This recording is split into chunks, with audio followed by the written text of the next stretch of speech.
From the Center for the Study and Teaching of Writing, this is Writer's Talk. I'm Doug Dangler. Cindy Woodsmall is the author of 5 books of fiction featuring Amish characters, including her latest, The Hope of Refuge. She's taken time from her book signing tour to come talk to us in the Writer's Talk studio. Hello, Cindy. Hi, Doug. How are you today? Good. Good. Well, let's start with your most recently published book, The Hope of Refuge. Tell me about the heroine of your novel, Kara Moore, and how she starts out the book. Kara Moore lives in New York, and she was raised in foster care, and she struggles against poverty and a stalker. And while she's trying to protect her own daughter, she finds clues to her mother's past that lead her toward Amish country. And once she's there, she meets up with Ephraim Mast, and he's then torn between helping her and keeping the ways of his people. Okay. And this is the beginning of a trilogy, I think? Is Yes. that right? Okay. Sort of, it's the Lord of the Rings of Amish. Not quite as action-packed. Not quite, okay. But there are trolls and other things that appear. Not in mine, no. Now, you have Amish friends who give you feedback on Yes. your manuscripts. I read this online. And given what kind of feedback do they give you? What do they tell you? They just tell you that something seems to them to not be factually right, or how do they give you feedback? It goes a couple of different ways. I actually stay in the home of several Amish people, and we talk about the books and what's feasible before I get started, so that I don't start out and write a whole novel and then go back and try to fix things. But before it goes to the book publisher, I send the manuscript out, and I have an Amish friend who reads the entire thing and sends back corrections and ideals of this is okay, but this isn't exactly right. So we really fine-tune it before it goes to the publisher. Okay.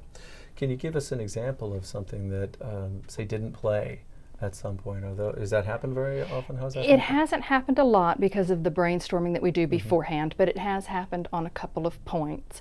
One would be the shunning that I have an instance of in one book, and I had it written that part simply through research books because I didn't want to broach that subject and talk about that subject. Well, when someone read it that is Amish, they're like, it doesn't work that way. That's how it's written in many books, but it doesn't work that way. So I called my publisher. My deadline was Monday, and it was Friday when I got this call, and I said, I'm not going to have it ready. You're going to have to give me a few more days, and she did. What was there about the shunning that they wanted done differently? It was just done in a way that people don't treat each other. You know, we may have feelings that we're concerned about how someone is handling something, but we're going to be polite and nice when we're dealing with them. And I just had the characters being too cold and had the bishop being too difficult. And so we just went back in and made it more realistic. They're kind, they're gentle people. The idea is to get them to not do, whoever is being shunned, to not do that incident, to stop and repent and come back into the fold. It's not to punish them or be angry. Okay. So there's a way that you can, once you repent, does the shunning stop? Is that what or is it for a set time period? It can be for a set time period. It depends on what's going on. If the person has not stopped the behavior, then they can't put a time period of, in 6 weeks you can come back. It has to be, you need to stop the behavior, and then we need to talk about it. We need to go back over the parts that you got wrong, that you agreed to follow when you joined the faith, and let's talk about those for a certain amount of weeks, and then you can come back and join. Okay.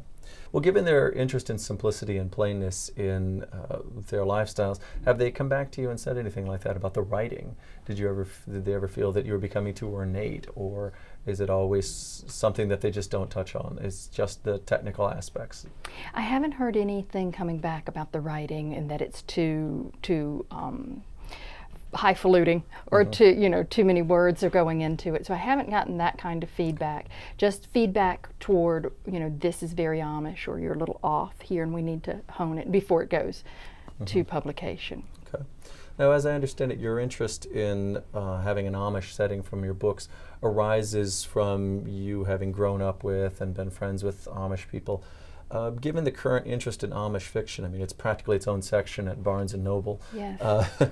Why do you think other people are interested in the Amish right now? I think there's a lot of reasons, which is why we're collecting so many different types of readers joining in on enjoying the Amish fiction.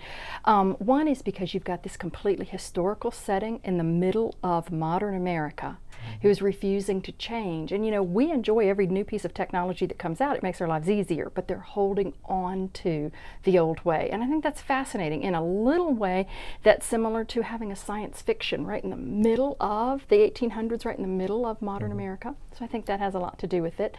I also think that it has the simplicity that people are drawn to that. I also think that every one of us know that we have to set boundaries all the time in our lives, or we will destroy our own lives. Well, no one has been better at that, or is the vision of it clearer than the old order Amish or the new order Amish who use horse and buggy. And so we're watching them, and they have found happiness and contentment inside their lifestyle with all of these rules and boundaries that they stay inside of.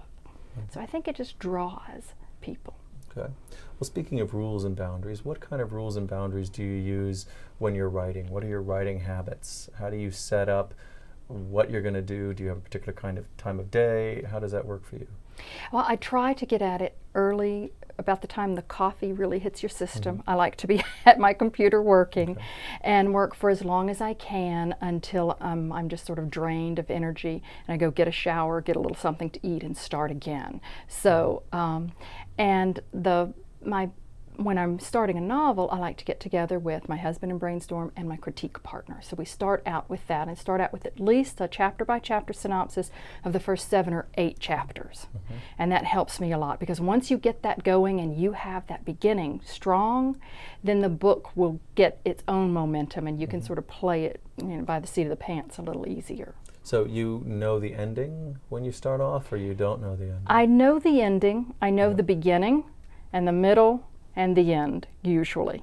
But I don't know how I'm going to get there, or who the character is actually going to be once she or he is on paper, even though I do a tremendous amount of study for the character, from who their parents were, their DNA, their personality from the time they were born all the way up. You still don't know who they're going to be in each situation until you have the backbone of who they are, and then they meet the situation and it plays out. So are those written out character studies? You've got pages of this is who Kara is, this is who Ephraim is. Are those all existing in your file somewhere? They do, and sometimes I have to go back and hone it a little, but usually, you know, I have the whole thing. I have what I call the 4 Bs, and I just work with it from there. Okay. And so it just goes into who they were, the DNA that came down to them. So they come with flaws and gifts. Everybody's DNA does, you know, and then who their parents were when they were growing up, and then who they are, their own personality. How many times have you sat down to write and thought that you had a particular strain that you wanted to carry out and it hasn't worked out that way? How often do you surprise yourself in your writing? I think regularly, at least 3 or 4 times in each novel. And sometimes it works for me, and you think, oh, wow, I did not expect this. This is really cool. And sometimes it works against me, and I jerk up the phone and call my critique partner going, what's happening? What's happening? And usually it goes back to who the character is. Did I get off track with who I know that character to be? Am I letting them speak, or am I trying to decide for them what they should do?